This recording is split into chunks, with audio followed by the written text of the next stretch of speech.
और वही पवित्र आत्मा जब आपके अंदर बैठता है तो सारे गुणों को लेकर आता है, वो वरदानों को लेकर आता है।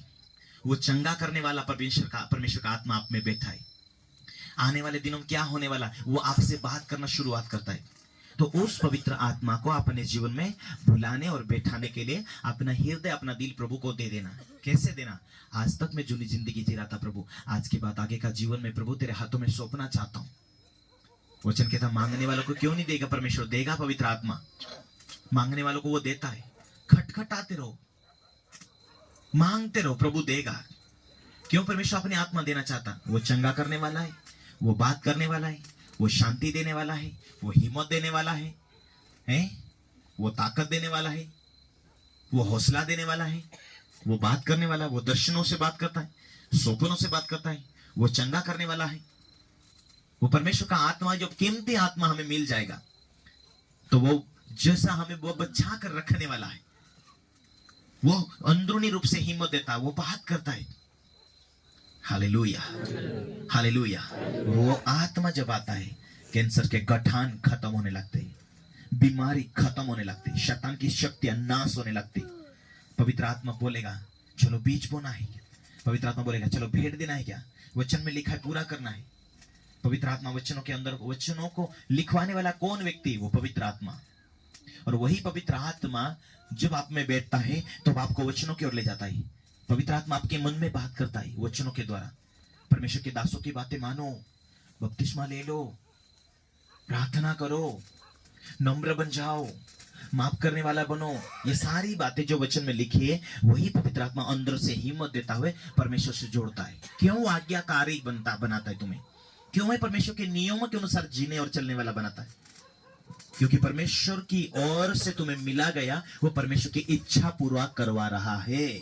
जब तुम परमेश्वर की इच्छा पूरा करने वाले बन जाएंगे तो परमेश्वर और तुम्हारे अंदर से कुछ बात करेगा। तुम किसी रिश्तेदार को मिलोगे तो परमेश्वर का आत्मा तुम में जो बैठा है, जहां तेरा मामा है वो बीमार है, उससे थोड़ा कुछ प्रभु के बारे में बता। वो तुम्हारे अंदर से हिम्मत देता है। तुम थोड़ा सी बात करते हो उससे, तुम्हारे कोई भी रिश्तेदार से, फिर परमेश्वर का आत्मा तुमसे कहेगा जाओ प्रार्थना करो। तुम थोड़ी सी प्रार्थना करेंगे, वे चंगे हो जाएंगे। इसका मतलब है परमेश्वर तुम्हें तो बचा लिया नरक से और लोगों को भी बचाना चाहता। हालेलुया। मैं जब मेरे जीवन के अंदर मैं थक चुका था, ये जिंदगी क्या करूं मैं?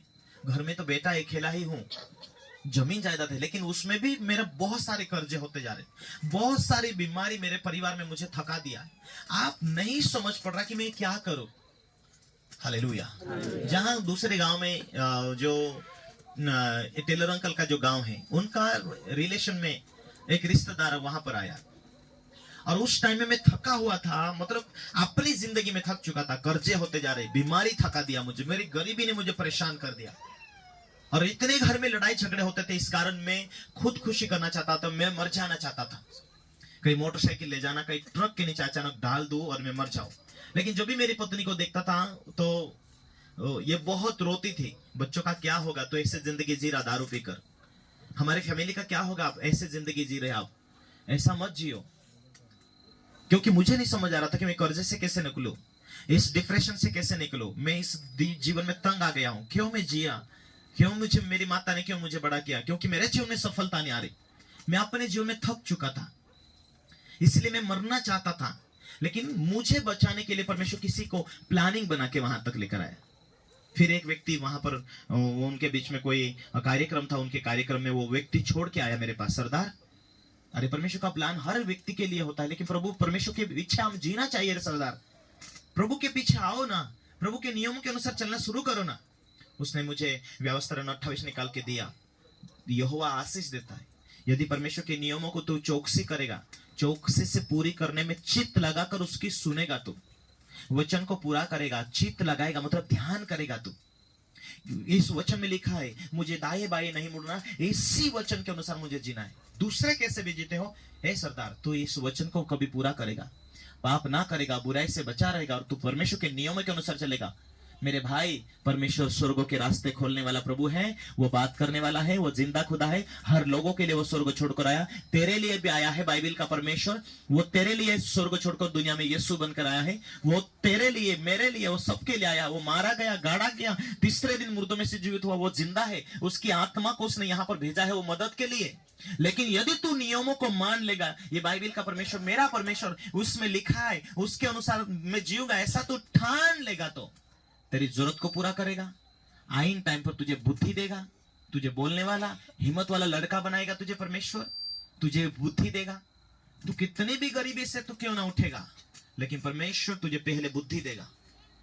जैसे जैसे वचन आएगा वैसे वचन के अनुसार तू जीना शुरुआत करेगा तो परमेश्वर तेरे लिए रास्ते खोलेगा। मेरे भाई, अपनी जिंदगी में मत हारना। इस दुनिया में तो पैदा तो हुआ है, ये दुनिया छोड़कर जाना तो है, लेकिन ये दुनिया में हमें, यदि हम नियमों के साथ चलेंगे तो परमेश्वर वादा का पक्का है। विश्वास से जीना, वचनों के साथ जीना, परमेश्वर तेरी जरूरतों को पूरा करेगा। हिम्मत नहीं हारना इस जिंदगी में। जहां से है वहां से तू जीरो से अपने जीवन में पवित्रताई और ईमानदारी के साथ जिंदगी की शुरुआत कर। आज तक तू वेशन में था, गुटके में था, नशा में था, उस तू छोड़ दे। परमेश्वर ने इस रीति से नहीं बनाया, ये जीवन को आनंद के साथ गुजारने के लिए बनाया है। डिप्रेशन, चिंता में रहकर तू वेशन करेगा, उसमें तेरी शांति नहीं आएगा। ये जब तक तेरे जीवन में नशा है तब तक तुझे शांति मालूम पड़ता है, लेकिन उसमें शांति नहीं रहेगा, उसमें आनंद नहीं रहेगा, उसमें खुशी नहीं रहेगा। नशा है तब तक शांति लगेगा, नशा उतरने के बाद में फिर तेरा जीवन में शांति गायब हो जाएगा। हालेलुया। मैंने अपने जीवन को, सच यार, परमेश्वर आशीष देता है क्या? प्रभु बचाता है क्या? प्रभु बीमारी के आजाद करता है क्या? मैं तेरे नियम के अनुसार चलूंगा। मैंने ठान लिया।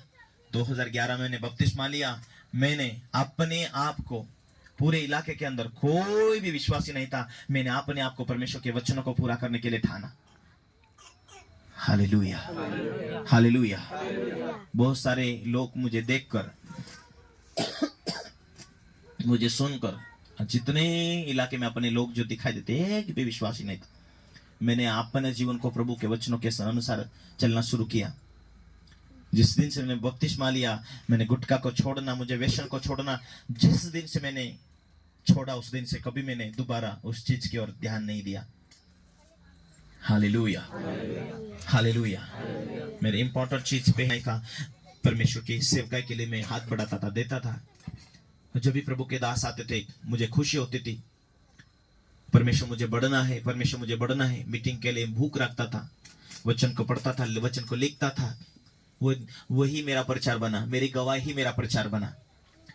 कुछ नहीं देने के लिए चीज नहीं होता था मेरे पास, तो छोटा बड़ा मोबाइल, वही मैं मोबाइल को गिफ्ट के रूप में देकर आता था। हालेलुया। जब जब मैंने दिया, परमेश्वर ने मुझे दिया। हालेलुया। लेकिन